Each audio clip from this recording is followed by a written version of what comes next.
Saudara, hari ini kita akan belajar tentang doa. Tapi bukan belajar apa kata-kata doa. Beda. Saya mengajak saudara berpikir lebih dulu, ya. Kalau kita mendengar kalimat ajakan, saudara, mari kita doakan si A, mari kita doakan si B, mari kita doakan negara ini sedang punya masalah, mari kita doakan ada bencana alam, ya.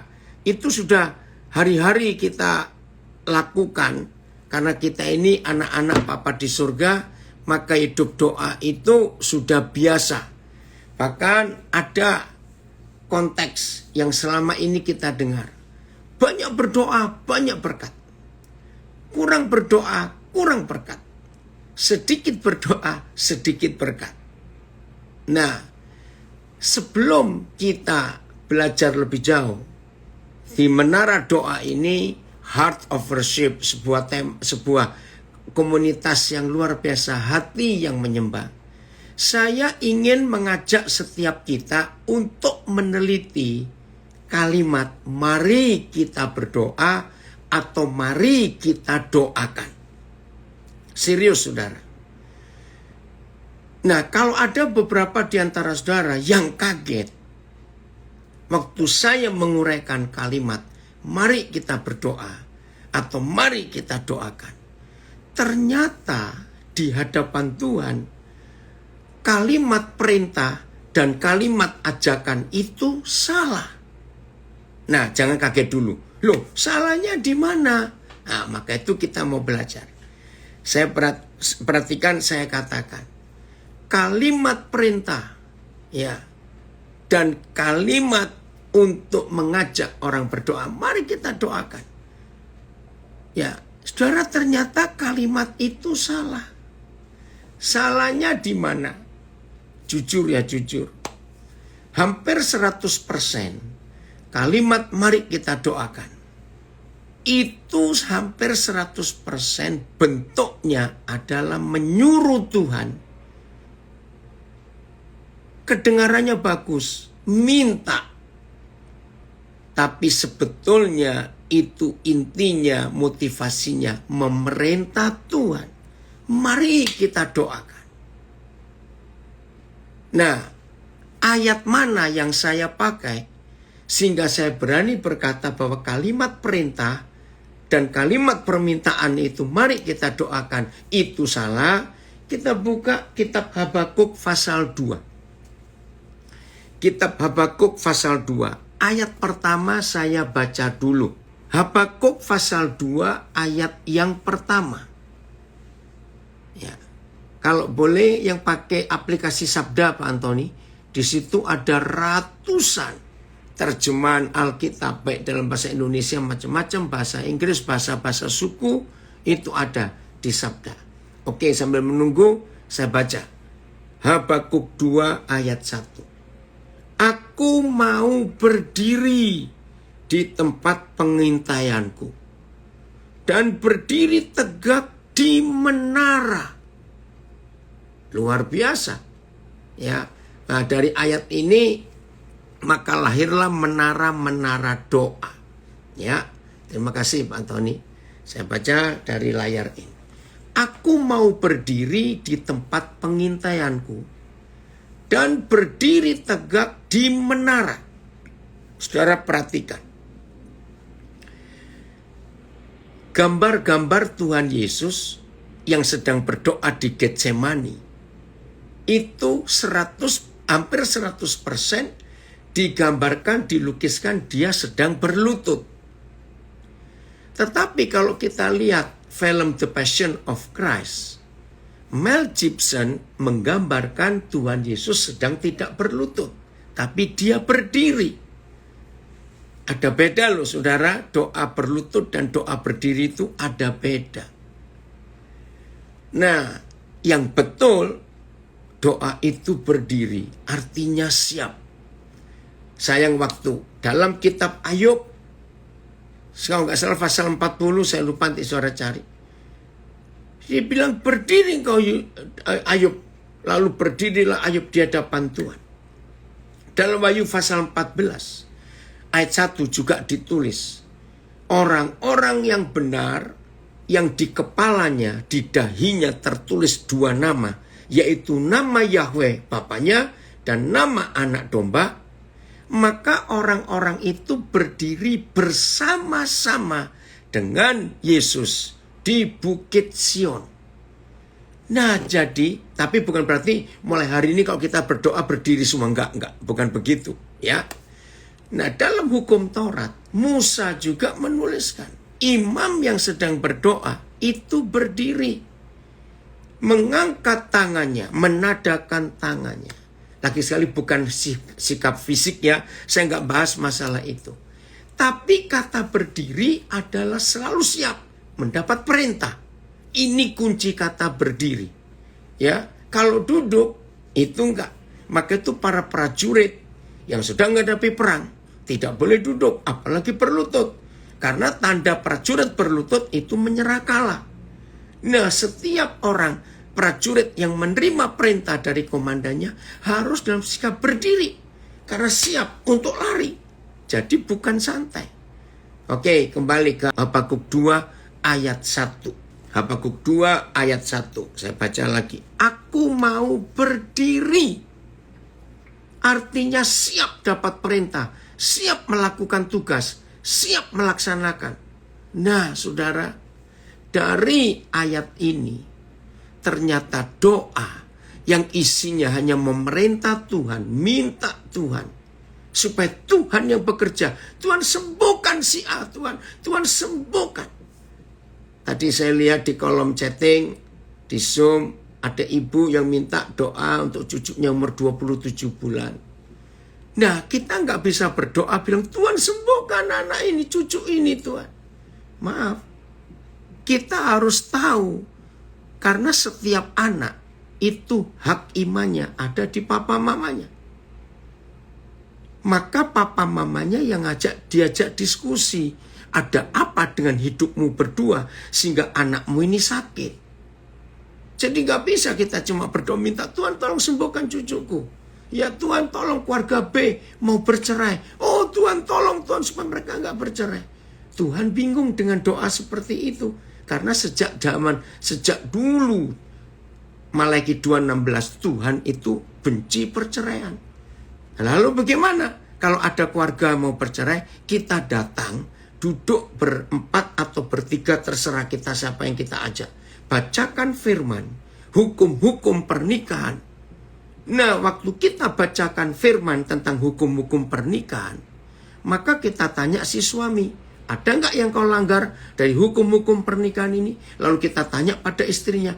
Ada nggak yang kau langgar dari hukum-hukum pernikahan tentang istri? Nah akhirnya terbongkar. Oh ini masalahnya.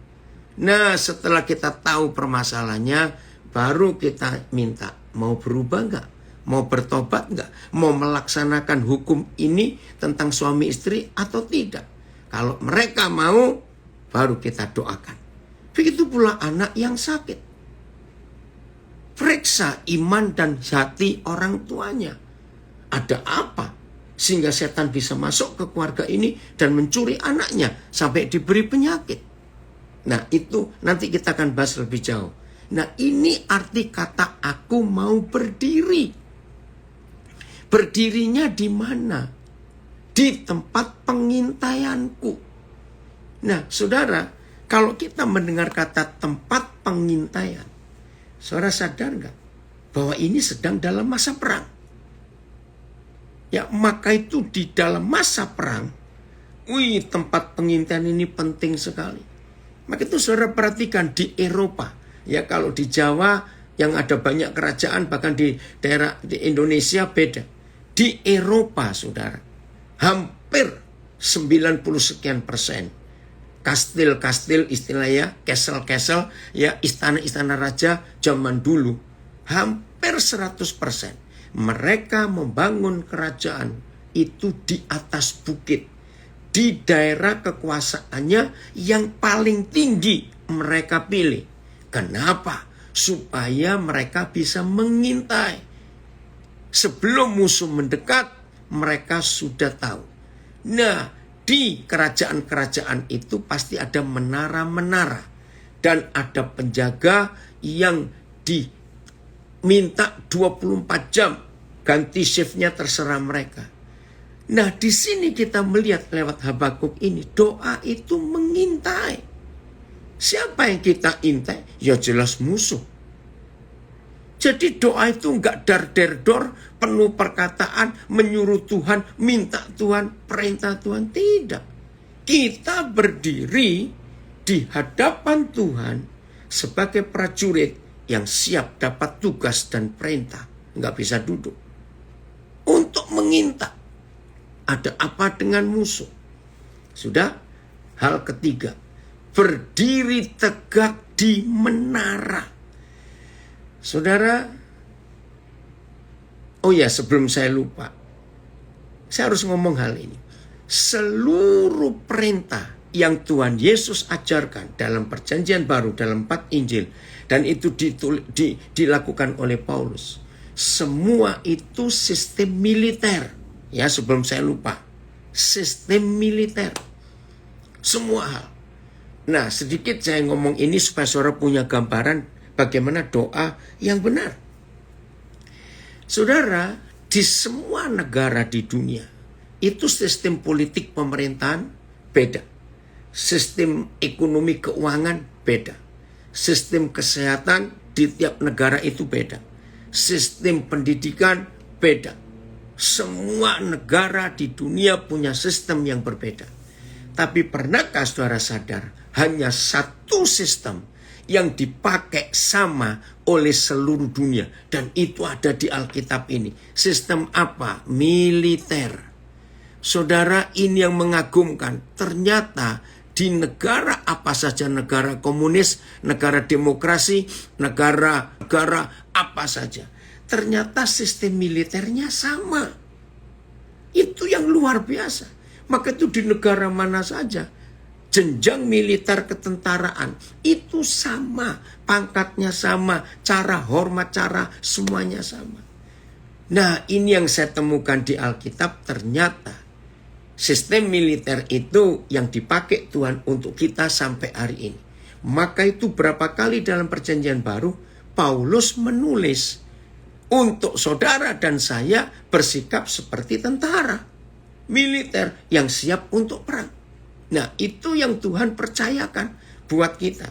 Nah, saya beri 3 ayat yang menunjukkan ini tentara. Banyak orang punya sampai hari ini rancu dalam pikirannya. Contoh, Lukas 14. Ya, nggak usah dibuka. Ya, Lukas 14. Ayat yang ke-26.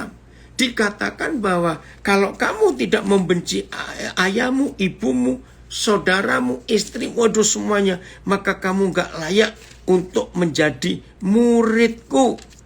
Nah, saudara, seringkali kita bingung. Loh, kok suruh benci? Nah, kalau kita pakai kata benci memang kita bingung. Tapi saya mau tunjukkan. Tidak ada suatu lembaga atau suatu komunitas selain militer. Prajurit yang dapat perintah, dapat tugas dari komandannya, hanya punya 2 kata dan tidak boleh ada kata ketiga. Siap, laksanakan. Prajurit yang diperintah nggak boleh berkata, maaf komandan, istri melahirkan. Maaf komandan, ayah meninggal. Maaf komandan, anak saya kecelakaan di rumah sakit. Kecelakaan sedang di rumah sakit sekarang. Tidak ada. Prajurit kalau dapat perintah komandannya hanya berkata siap, laksanakan. Nah, jadi Tuhan Yesus itu ingin kalau kita murid-muridnya, kita prajuritnya, berarti kita ini harus siap terima perintah tanpa bantah.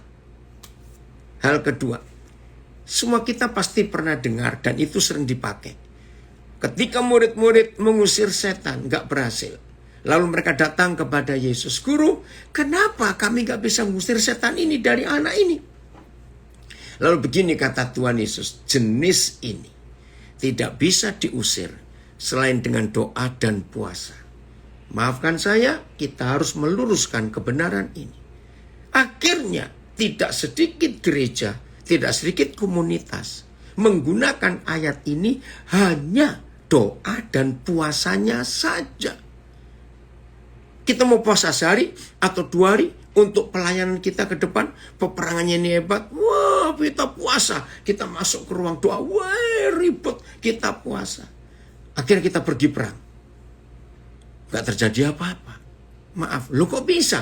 Katanya suruh doa dan puasa. Kami sudah doa dan puasa loh Tuhan. Kenapa enggak? Nah, saudara, kalau pakai sistem militer, kita baru ngerti. Sampai hari ini di dalam dunia kemiliteran ada 2 kata penting bagi seorang komandan, seorang jenderal perang. Mengajak prajuritnya konsolidasi. Dengarnya kata konsolidasi. Lalu kedua kata retreat. 2 kata ini ada di dalam sistem kemiliteran dunia. Apa itu konsolidasi? Semua kita tahu. Pimpinan mengajak anak buah berunding.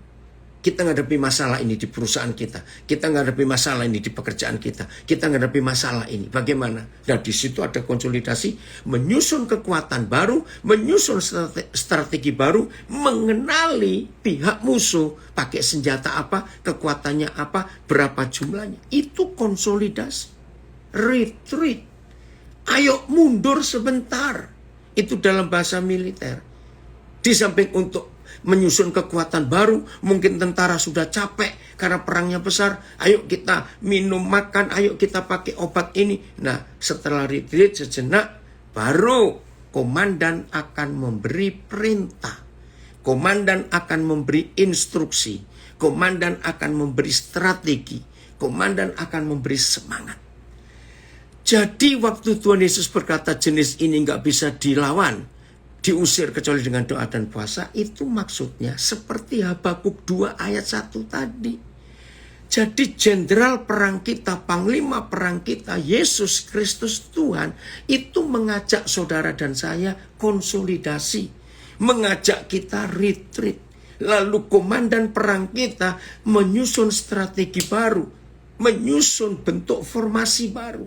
Memberitahukan kekuatan musuh seberapa. Wih saudara. Nah, jadi dalam doa puasa itu tidak sekedar nggak makan, nggak minum. Tapi kalau kita cuma sekedar nggak makan, nggak minum, lalu teriak-teriak dalam doa dan tanpa mendengar instruksi komandan, strategi komandan, kita mau perang dengan gaya apa, cara apa, dan model apa? Kalau kita nggak tahu instruksi apa-apa, ayo kita kembali lagi ke Habakuk 2. Ya, bisa Pak Antoni tayangkan lagi ayatnya. Habakuk 2. Ini penting sekali, ayat 1. Jadi mulai hari ini kita harus berubah, saudara, sikap doa kita harus berubah. Oke, lihat firman ini. Saya ulangi lagi. Ya, aku mau berdiri, bukan duduk. Apalagi berlutut di hadapan musuh. Kalau kita berlutut, berarti kita nyerah kalah. Aku mau berdiri di tempat pengintaianku dan berdiri tegak di menara. Aku mau meninjau. Wow, ini luar biasa. Izinkan saya memberi masukan penting ini kepada semua pendoa syafaat. Garis bawahi kata meninjau.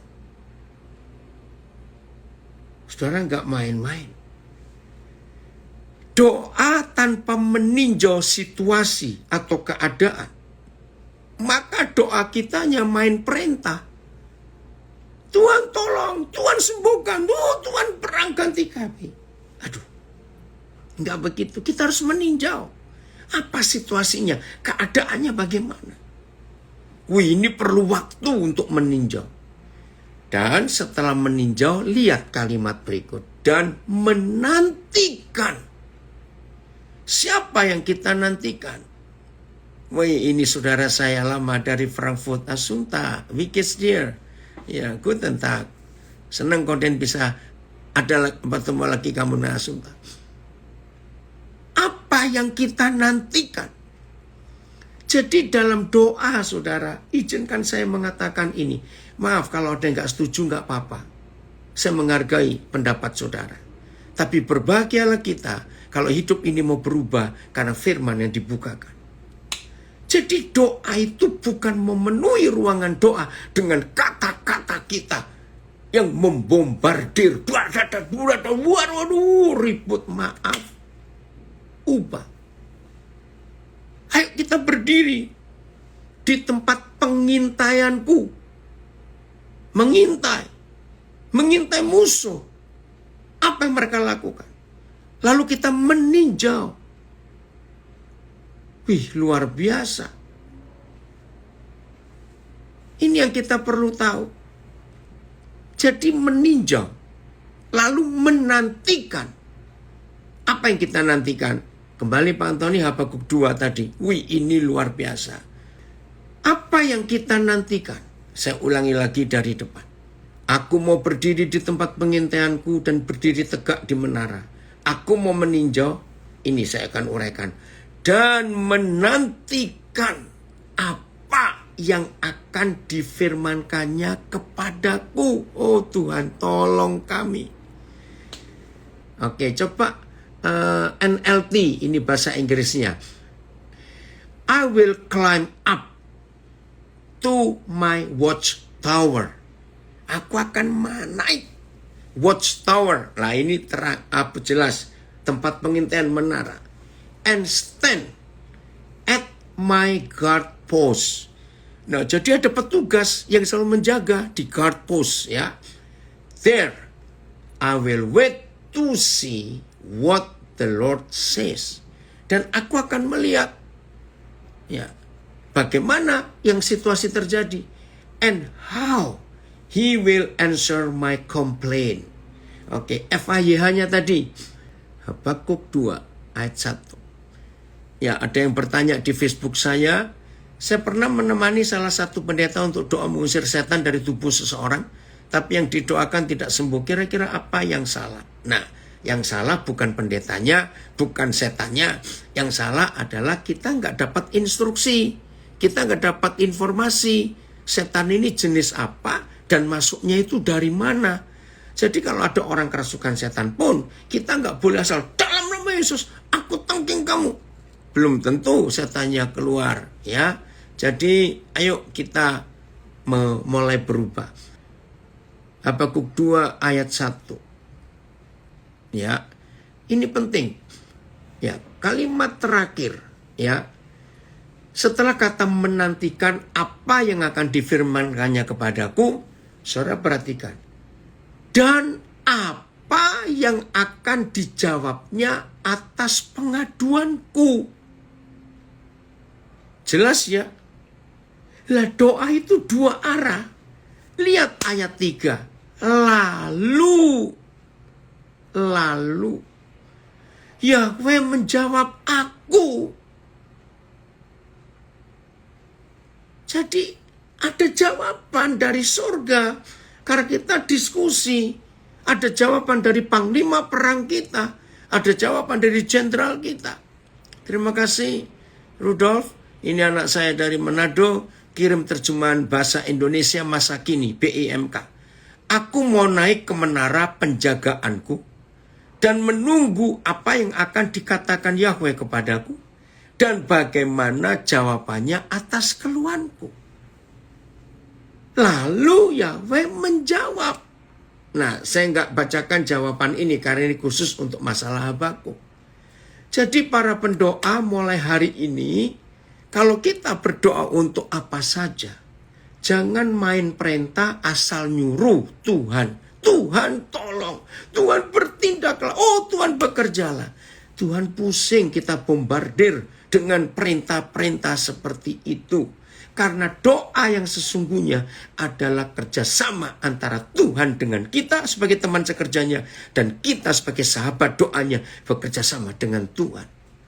Jadi bukan doa setelah rame-rame amin. Terus kita tunggu 2 minggu kemudian Tuhan kerja apa ya. Terus kita ngecek.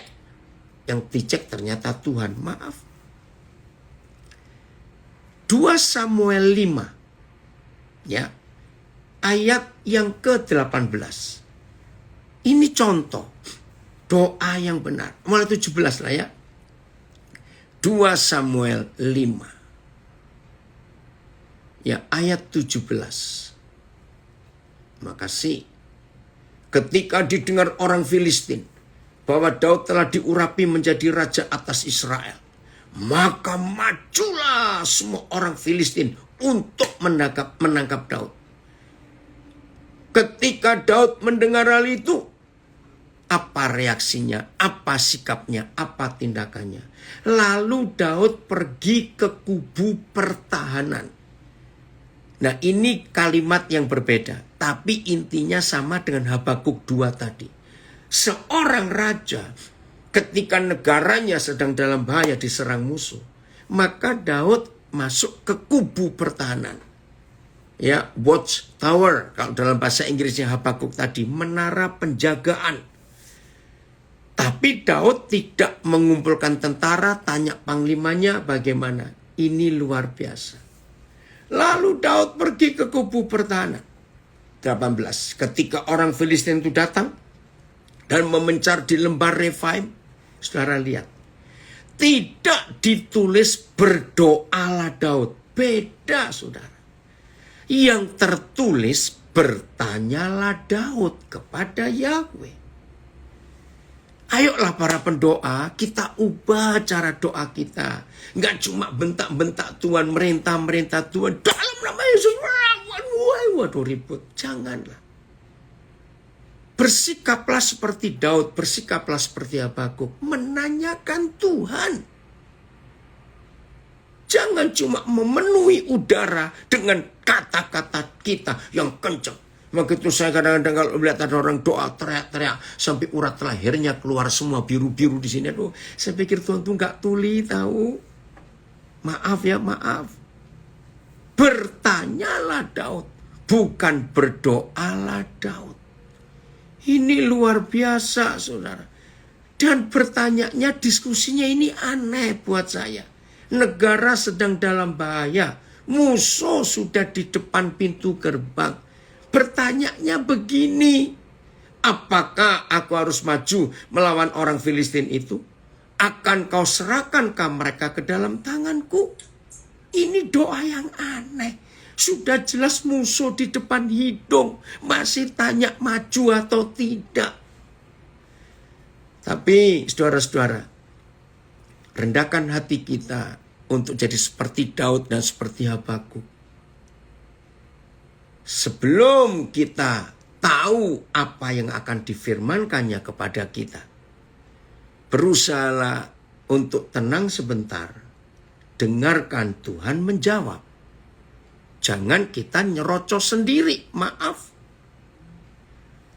Jadi banyak ayat tentang doa yang kita temukan di Alkitab yang selama ini gereja tidak mengajarkan dengan jelas. Gereja hampir 100% cuma berkata, mari kita berdoa, saudara. Mari kita berdoa, mari kita doakan. Enggak, salah. Mari kita ke menara, mengintai, menantikan untuk mengetahui situasi yang kita mau doakan itu ada apa sebetulnya. Apa yang terjadi setelah ayat 19 bertanyalah Daud? Lihat kalimat terakhir ayat 18. Maaf ya, terima kasih. Yahweh menjawab Daud. Nah ini loh, kerjasama saudara. Karena kita bertanya, maka itu Tuhan Bapa kita menjawab. Saya mau berikan bukti dulu. Bukankah Tuhan kita di masa perjanjian lama adalah Tuhan, adalah pribadi yang sulit kita temui karena peraturan yang begitu ribet.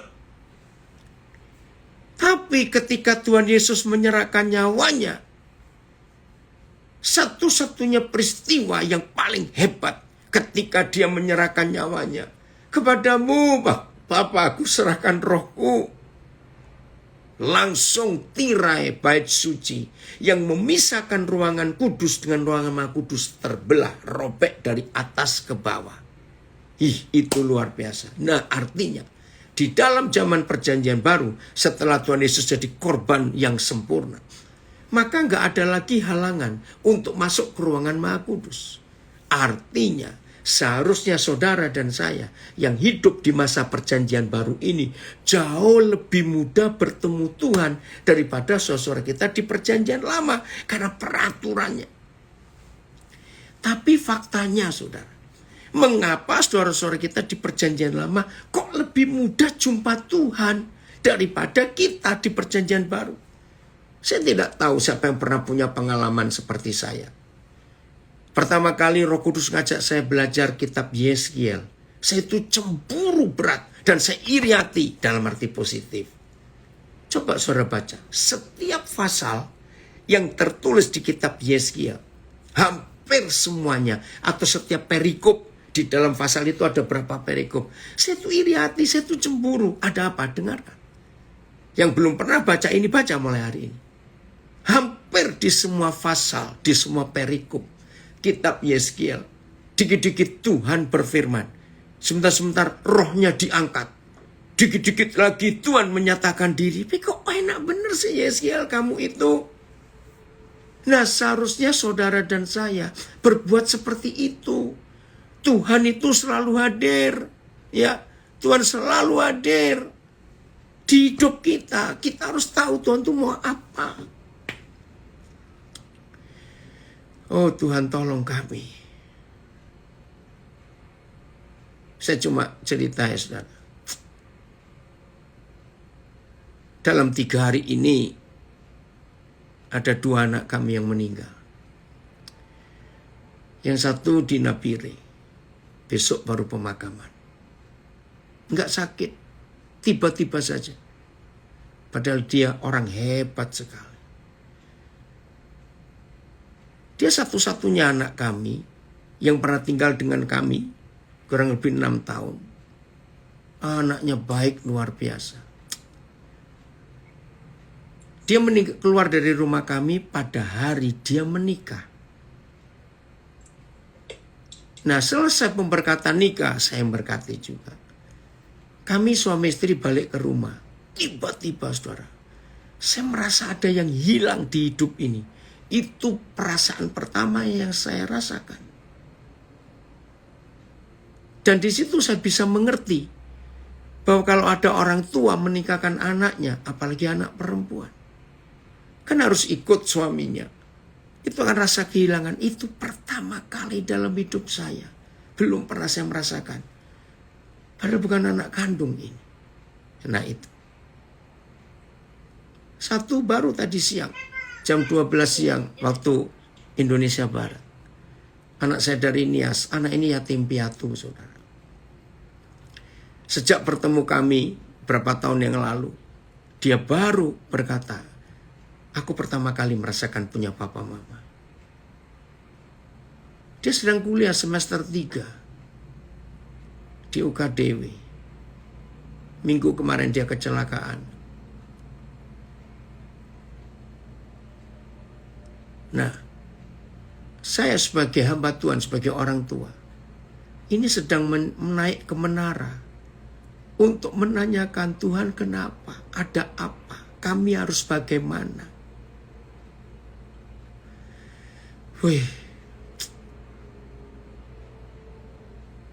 saya berkata kepada keluarga saya di Napire, maafkan saya nggak bisa ikut semua acara ibadah penghiburan yang sudah 2 malam dilakukan. Saya juga nggak sempat telepon istrinya. Saya nggak tahu mesti ngomong apa.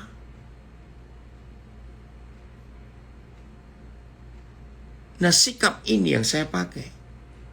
Saya sedang menanyakan Tuhan kenapa. Kami harus buat apa. Jadi kalau kita berdoa bukan cuma memaksa Tuhan untuk menjawab. Tapi kita diskusi. Ada apa ini? Menantikan jawaban Tuhan atas pergumulan kita. Maka itu hati-hati ya, setelah 2 kalimat tadi mari kita doakan. Mari kita berdoa. Lalu ada kalimat ketiga setelah kita berdoa. Maaf ya, kedengarannya ini rohani. Setelah kita semua ribut, doa, maaf. Pasti kalimat terakhir, jadilah kehendak-Mu Tuhan. Saudara, kelihatannya rohani loh ya. Tapi saya mau uraikan kalimat ini, kata ini, jadilah kehendak-Mu.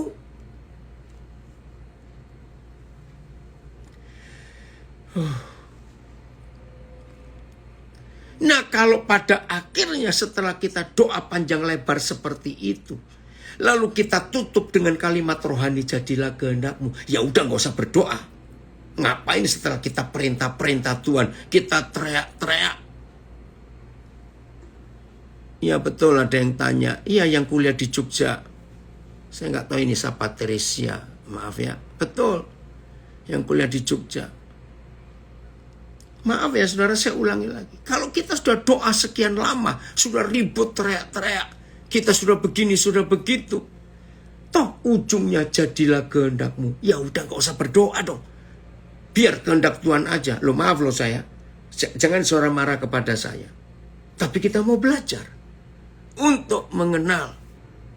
Betul nggak? Saudara setuju nggak kalau saya katakan? Ngapain setelah doa panjang-panjang, toh kita tutup dengan kalimat jadilah kehendak-Mu, ya udah nggak usah berdoa, biar kehendak Tuhan aja yang jadi.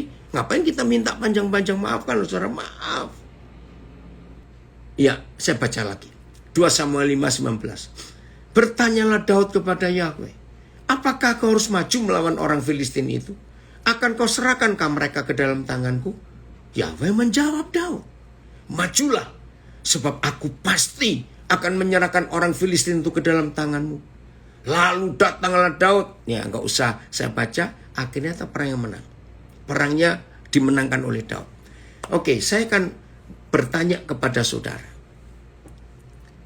Kalimat ini, ya ayat 18-nya. Bertanyalah Daud kepada Yahweh. Ya. Oh bisa, Fit, terima kasih Pak Antoni. Itu anak saya yang baru chatting, David.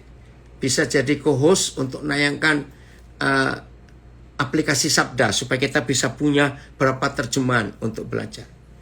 Bertanyalah Daud. Ya, saya ingin masing-masing kita coba memikirkan, apa sih motivasi Daud? Negara sedang diancam bahaya, tapi masih tanya maju atau tidak. Ayo kita masing-masing nanti ya setelah ini temukan apa yang saudara rasakan di hidup Daud. Kalau saya belajar, Daud tidak mengandalkan pengalamannya, kehebatannya dalam perang, karena dia sudah pernah mengalahkan Goliat. Jadi Daud itu minta persetujuan Tuhan. Daud itu minta penyertaan Tuhan. Daud itu minta karena dia nggak sanggup menghadapi sendiri. Wih, ya betul Fitri, itu Tante Novi yang di Medan. Itu Novi, Fitri, anak Koden juga saya gabung itu. Nah ini teman baiknya Supri, Medi Hulu yang lagi gabung di Instagram. Ya Medi, aduh sedih sekali ya, nggak tahu lah mau bagaimana ini. Ya, saya bacakan terjemahan yang lain ya. Terima kasih. Benteng, coba ayat 19-nya supaya langsung. Ya, ayat 19. AYT. Lalu Daud bertanya kepada Yahweh, haruskah aku maju untuk melawan orang Filistin itu? Akan kau serahkankah mereka ke dalam tanganku? Yahweh menjawab Daud, majulah, sebab aku pasti menyerahkan orang Filistin itu ke dalam tanganmu. BIS. Daud bertanya kepada Yahweh, haruskah aku menyerang orang Filistin itu? Apakah engkau akan memberikan kemenangan kepadaku? Seranglah, jawab Yahweh. Aku akan memberikan kemenangan kepadamu. Nah, para pendoa dan semua kita yang suka berdoa, betapa indahnya dunia, betapa mulianya surga kalau para pendoa mempunyai sikap seperti Habakuk dan seperti Daud ini. Enggak cuma merintah-merintah Tuhan, bentak-bentak Tuhan. Toh akhirnya kita akhiri dengan kalimat, jadilah kehendak-Mu. Ya ngapain berdoa? Ya sudah serahkan aja kepada Tuhan. Tapi setelah kita belajar tentang Habakuk dan Daud ini, maka kalimat jadilah kehendak-Mu itu baru betul. FAYH. FAYH saya akan baca. Lalu Daud bertanya kepada Yahweh, Apakah hamba boleh berperang melawan mereka? Apakah Yahweh akan menyerahkan mereka kepada hamba? Yahweh menjawab, ya majulah, karena aku akan menyerahkan mereka kepadamu. Nah, kalau doa seperti ini kan enak, saudara. Ada diskusi yang luar biasa. Oh ya, kita lihat ayat 23. Nah, berapa waktu kemudian, saya nggak dituliskan oleh Samuel, berapa waktu kemudian, setelah kemenangan yang pertama, Daud perang melawan Filistin pertama kali setelah dia jadi raja atas seluruh Israel. Dia menang. Oh, ayat 22 dulu, Fit. Maaf. Lihat ayat 22. Berapa waktu kemudian datang masalah yang sama dari bangsa yang sama. Ayat 22, 2 Samuel 5. Ketika orang Filistin maju sekali lagi dan memencar di lembah Refaim. Masalah toh? Ayat 23. Maju lagi nih orang. Bangsa ini yang sudah kalah. Tidak tahu berapa waktu sebelumnya. Saudara, ini yang kita harus belajar dari kerendahan hati Daud. Maka bertanyalah Daud kepada Yahweh. Ayat Daud bertanya kepada Yahweh. Terjemahan lama. Maka Daud pun bertanyakanlah kepada Yahweh. BIS sekali lagi. Nah, kata ini bagus. Sekali lagi. Kenapa ada kata sekali lagi dalam bahasa Indonesia sehari-hari? Karena sebelumnya kan sudah bertanya. Waktu mereka diserang pertama kali. Sekali lagi Daud meminta. Nah, ini kalimatnya beda. Sekali lagi Daud meminta petunjuk kepada Yahweh. Jawab Yahweh. Jangan menyerang mereka dari sini. Tetapi berjalanlah memutar. Dan seranglah mereka dari belakang dekat pohon-pohon murbei. Wih, luar biasa. FYI. Daud bertanya pula kepada Yahweh. Apa yang harus dilakukannya? Yahweh menjawab. Jangan menyerang mereka dari depan. Melainkan kelilingi mereka dari belakang. Lalu seranglah mereka dari arah pohon-pohon kertau, pohon murbai. Nah, ini fakta. Saudara, luar biasa. Maaf ya, ini saya. Kalau saya menghadapi satu masalah. Dan saya sudah berdoa. Dan Tuhan menjawab. Wih, saya bersyukur saya menang atas masalah itu. Enggak berapa lama, masalah yang sama datang lagi.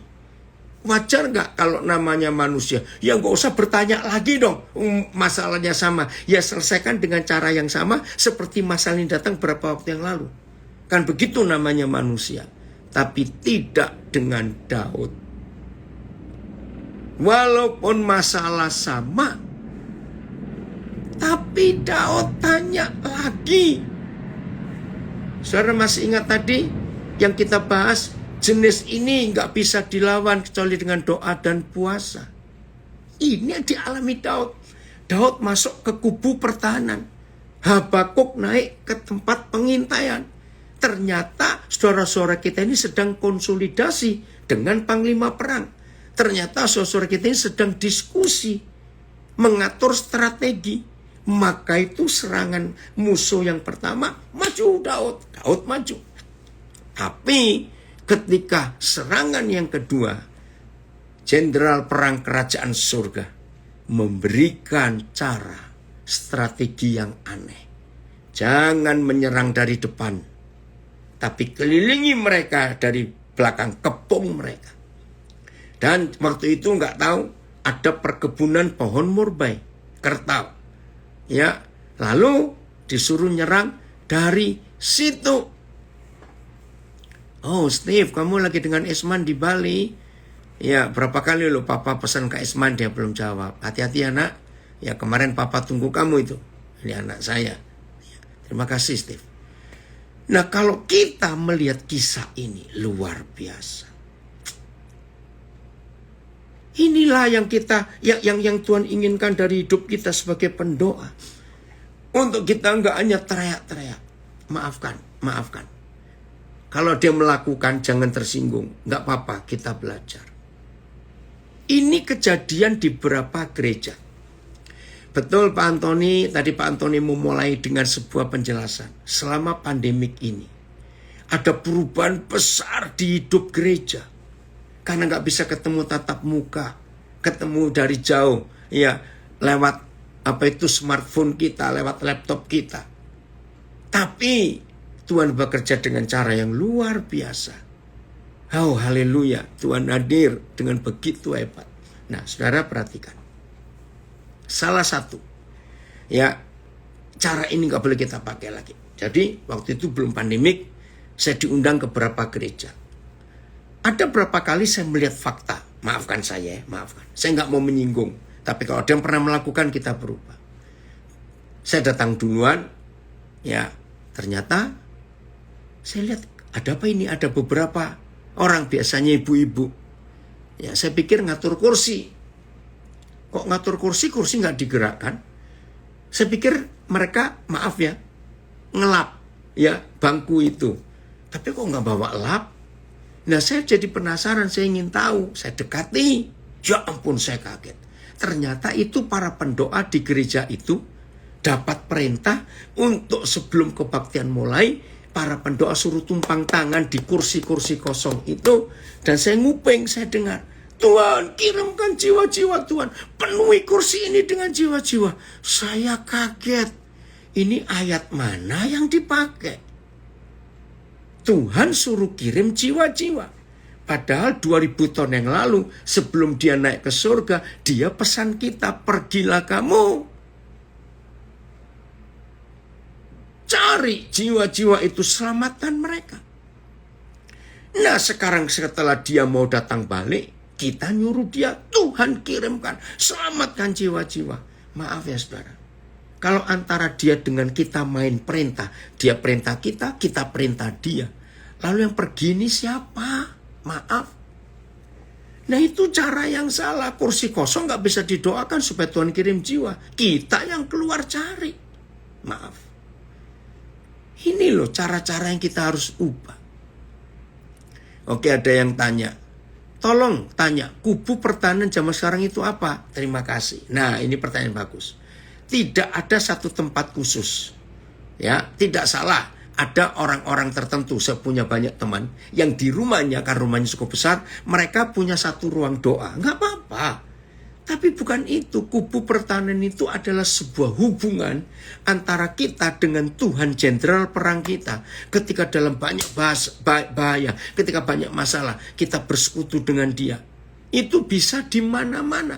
Oke, karena ada yang bertanya, ya saya belum kenal siapa ini, Kristi Yedija. Oke, kita buka dulu Matius 6 ayat 6. Supaya kita, oh ada yang komen, gereja banyak mempekerjakan Tuhan sekarang. Aduh kejam sekali. Saya nggak tahu siapa yang dicuri man. Gereja banyak mempekerjakan Tuhan. Betul. Karena kita perintah-perintah. Nah ini yang tanya ya. Kristi Yedija. Matius 6 ayat 6. Ini kubu pertahanan. Tetapi jika engkau berdoa, masuklah ke dalam kamarmu. Tutuplah pintu. Ya. Dan berdoalah kepada Bapamu. Saya nggak usah baca. TSI ya. Terjemahan Sederhana Indonesia. Tetapi waktu kamu berdoa, masuklah ke kamar rumahmu yang paling dalam. Wih ini keren. Masuklah ke kamar rumahmu yang paling dalam. Tutuplah pintu dan berdoalah. Nah, Faith, ada terjemahan Amplified nggak? Bahasa Inggris, AMP. To your most secret place. Oh itu dia ya. Terima kasih Fit. But when you pray, go into your most private room. Wih ini luar biasa. Sudah private, most lagi. Closing the door. Oke, ini kubu pertahanan di zaman perjanjian baru. Saya percepat karena waktu. Saudara, karena satu-satunya Tuhan di dunia ini yang memberitahu hubungan Tuhan dengan umatnya adalah hubungan suami istri, hanya Tuhan Yesus yang ngajar. Dia mempelai laki-laki surgawi dan gereja adalah mempelai perempuannya. Nah jadi doa di kubu pertahanan, doa di menara, itu ternyata doa seperti hubungan suami istri. Karena dua orang yang boleh di dalam kamar pakai kunci pintu, the most private room, kamarmu yang paling dalam, itu hanya suami istri. Tidak boleh yang bukan suami istri pakai kunci kamar. Tidak boleh. Jadi kubu pertahanan itu adalah doa. Hubungan intim dengan Tuhan Yesus. Itu kubu pertahanan. Itu menara doa yang sungguh-sungguh. Dan Tuhan tidak minta ada ruang khusus di rumah kita, enggak. Di tengah keramaian pasar, di tengah keramaian mall, di tengah keramaian stasiun, terminal bis, bandara, saudara dan saya tetap bisa masuk ke ruang yang paling belakang, your most private room. Bisa di tengah keramaian apapun juga. Jadi nggak harus kamar khusus ya. Jelas ya penjelasan ini. Nah, setelah itu saudara, kita akan melihat Tuhan berbicara. Ini dia. Karena kuasa Tuhan dinyatakan. Oke, saya akan baca chatting dari Horas Amang Nenggolan. Sudah lama ini kita nggak ketemu. Kata kunci doa adalah hubungan. Setuju banget, Pak. Bapak juga setuju. Ini dia. Jadi saudara, doa itu lagi sekali bukan cuma memerintah perintah Tuhan. Tidak. Nah, ayat terakhir. Kalau saudara dan saya sudah begitu dekat dengan Tuhan. Ya. Aduh, luar biasa. Keluaran 33 mulai ayat 7. Keluaran 33 mulai ayat 7. Ya. Sesudah itu Musa mengambil kemah dan membentangkannya di luar perkemahan. Jauh dari perkemahan. Maksudnya jauh dari perkemahan rakyat Israel. Nah, ini kubu pertahanan. Ya, waktu itu khusus Musa buat satu tenda, ya, ruang pertemuan, ya. Dan menamainya kemah pertemuan. Saya pernah baca, anak saya ngerti bahasa Perancis, saya tanya, ternyata dalam bahasa Perancis itu kok di Indonesia kan kalimat ini kemah pacaran. Oh ya, keren sekali. Kemah pacaran, kemah bercengkerama. Ya, itu Musa membangun kemah ini. Setiap orang yang mencari Yahweh, keluar ya pergi ke kemah pertemuan itu. Oke, terima kasih Fit. Ini TSI ya, TSI. Masih ayat 37, ayat 7.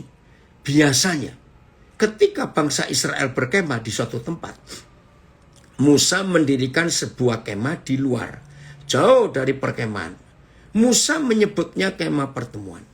Siapapun yang ingin mencari kehendak Yahweh, nah TSI-nya dipertegas. Siapapun yang ingin mencari kehendak Yahweh dapat pergi ke kemah itu. Wih, luar biasa. Oke, FAYH Fit. Coba FAYH. Ya. Musa mendirikan kemah suci itu. Yang dinamainya kemah pertemuan dengan Tuhan. Nah, ini bahasa Prancisnya ada kata rendezvous ya. Itu anak saya bahasa Prancis ngerti, terangkan. Oh, tempat pacaran ini, Pak. Di luar perkemahan. Dan setiap orang yang ingin mencari Yahweh pergi ke situ. Ini bait suci belum dibangun. Ingat ya, jadi belum ada kemah Maha Kudus, belum ada tabut perjanjian. Tapi Papa hadir. Terima kasih Yonatan, Rudolf ini pakai ELT. Dan Musa mengambil kemah itu, lalu membentangkannya di luar perkemahan, jauh dari perkemahan, dan menamainya kemah pertemuan. Dan terjadilah, siapa yang mencari Yahweh, dia harus pergi ke kemah pertemuan yang di luar perkemahan itu. Jadi sejak perjanjian lama, hubungan Musa dengan Papa Surgawi itu akrab. Ayat 8 Fit, dengan cepat. Ayat 8, masih Keluaran 33. Apabila Musa keluar dari kemah dia ya, dan pergi ke kemah pertemuan itu, ini keren. Bangunlah seluruh bangsa itu. Dan berdirilah mereka masing-masing di pintu kemahnya. Bisa bayangkan 4 juta orang. Berarti ada berapa ratus ribu kemah. Mereka masing-masing berdiri di depan pintu kemahnya. Dan mereka mengikuti Musa dengan matanya. Sampai Musa masuk ke dalam kemah pertemuan itu. Ayat 9 Fit. Ini luar biasa. Apabila Musa masuk ke dalam kemah itu, ini keren sekali saudara. Oh terima kasih Bapak. Apabila Musa masuk ke dalam kemah itu, dan Tuhan tahu Musa sedang di dalam kemah pacaran itu, lihat kalimat ini, turunlah tiang awan. Apa artinya tiang awan? Itu tanda kehadiran Bapa di surga. Wih, ini luar biasa. AYT. Kapanpun Musa masuk ke dalam tenda itu, tiang awan akan turun. TL. Maka sesungguhnya apabila Musa sudah masuk ke dalam kemah, turunlah tiang awan. Sama. TSI. Dan ketika Musa berada di dalam, tiang awan selalu, kata selalu, turun. Wih, luar biasa. Nah, saudara lihat, selbir, supaya kita punya hubungan dengan Habakuk tadi. Setelah Musa masuk ke dalam kemah itu, turunlah tiang awan, berdiri tegak di pintu kemah. Wih, ini terjemahan. Berdiri tegak di pintu kemah. Siapa tiang awan itu? Yahweh Tuhan yang Maha Kudus. Jadi Tuhan sendiri berdiri menemui Musa. Maka itu tadi kitab Habakuk 2:1. Berdirilah FAYH. Pada waktu ia memasuki kemah pertemuan, turunlah tiang awan, berhenti di pintu kemah. Ya, sementara Tuhan berbicara dengan Musa. Kembali ke terjemahan baru. Ya, saya mau baca. Apabila Musa masuk ke dalam kemah itu, turunlah tiang awan dan berhenti di pintu kemah, dan berbicaralah Yahweh kepada Musa di sana. Saudara dengarkan, saya memberi 2 pertanyaan tentang ayat ini. 1. Antara Tuhan Yahweh dengan Musa, siapa yang menunggu siapa? Ini yang saya bertobat sebagai pendoa yang selama itu salah. Jawabannya jelas, Yahweh Tuhan yang tunggu Musa. Karena begitu Yahweh Tuhan tahu Musa masuk ke kubu pertahanan, ke ruang yang tertutup, istilah tadinya, maka Tuhan baru hadir. Wih, ini yang saya kaget. Maka itu para pendoa yang sudah sekian jam, sudah merem lama, melek lagi, kok Tuhan gak hadir-hadir ya, rasanya kok ini atap ini tebal sekali ya, merem lagi, doa lagi, kok Tuhan gak hadir. Maaf, hari ini kita berubah. Kalau hidup kita benar di hadapan Bapa di surga, baru kita masuk, Tuhan sudah hadir. Jadi Tuhan nungguin Musa. Kalimat berikut. Dan berbicaralah Yahweh dengan Musa di sana. Pertanyaannya, siapa yang mulai ngomong dulu? Perhatikan, siapa yang mulai bicara dulu? Ini yang buat saya bertobat, saudara. Selama ini kita kan sering nyerocos duluan. Itu pun Tuhan gak kita kasih kesempatan ngomong. Tapi dalam hubungan Tuhan dengan Musa, ternyata Papa di surga yang selalu ngomong duluan. Musa belum ngomong apa-apa. Wih, luar biasa. Ayat 10. Karena waktu. Ayat 10. Setelah seluruh bangsa itu melihat bahwa tiang awan berhenti di pintu kemah. Wih, luar biasa. Maka mereka bangun dan sujud menyembah masing-masing di pintu kemahnya. Seluruh Israel tahu gembalanya yaitu Musa sedang bertemu Yahweh Tuhan. Maka itu mereka sujud menghormati Tuhan. Ayat 11. Ini 10 atau 9? 10 ya, Fit? Ya, 11 sekarang. Lihat, siapa Musa? Oh Tuhan. Saya berharap mulai hari ini semua kita yang belajar firman ini, baik via Zoom, Instagram, Facebook, dan audio, lakukan hidup Musa ini. Alami pengalaman Papa dengan Musa. Dan Yahweh berbicara kepada Musa dengan berhadapan muka. Wajah ketemu wajah. Ini suami istri. Seperti seorang berbicara kepada temannya. Ya. Terus, AYT. Demikianlah biasanya Yahweh berbicara kepada Musa muka dengan muka. Sebagaimana orang berbicara dengan temannya. BIS. Yahweh berbicara dengan Musa berhadapan muka. Seperti orang berbicara dengan kawannya. TSI. Di dalam kemah itu, Yahweh berbicara langsung kepada Musa. Sebagaimana seseorang berbicara kepada temannya. Berbicara langsung. kepada Musa. FAYH. Di dalam kemah itu, Yahweh berbicara kepada Musa muka dengan muka. Seperti seseorang berbicara dengan temannya. Tuhan, kami mau mengalami ini mulai hari ini. Tiap kali kami berdoa, masuk dalam hadirat-Mu di kamar yang tertutup, Tuhan menjumpai kami. Kami siap untuk menerima pernyataan Tuhan. Berbicaralah. Bayangkan kalau hidup doa kita semua seperti ini. Sudah lama setan-setan kalah di dunia.